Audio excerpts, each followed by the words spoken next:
Children are not the property of their parents. However, parents are the property of their children until a certain age. Not only on the material, but also on the emotional level are parents responsible for those whom they gave life. The energy of the mom and the dad shapes the energy of the child. The mother's mood and emotions are transferred to the child from the very first day of conception, then the mother's attitude towards life flows into the child through her milk, and every emotion and every burst of the dad's energy also adds up to the mother's energy, and eventually, the child's own emotional formation begins. Meanwhile, everyone continues living in each other's pockets of moods and experiences. This too shall pass. Parents will not be able to influence the energy environment of their children throughout their life entire. Usually, at the age of 12, a child begins to bud off his or her parents and move away from the energy that the mom and the dad bestowed upon the child. Some enter their pubertal development stage a little earlier, some a little later, but approximately the age of self-independence begins at 12.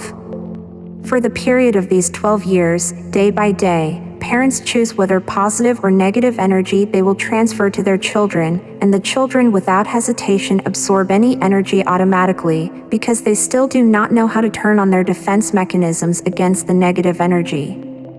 At the same time, the only such powerful mechanism in a child at the very beginning of his or her life is the energy that his or her parents charge the child at home.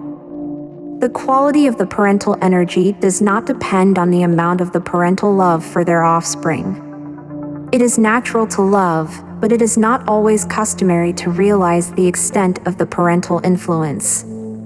If only what parents say to their children were important, then parents could just memorize a set of smart phrases towards a successful life, repeat these phrases regularly, and not at all worry about the unintentionally negative parental influence on the children's later life.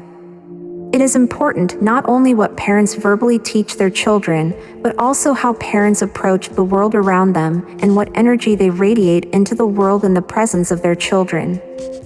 The internal parental irritation is undoubtedly transferred to their children and is recorded in their perception of the world.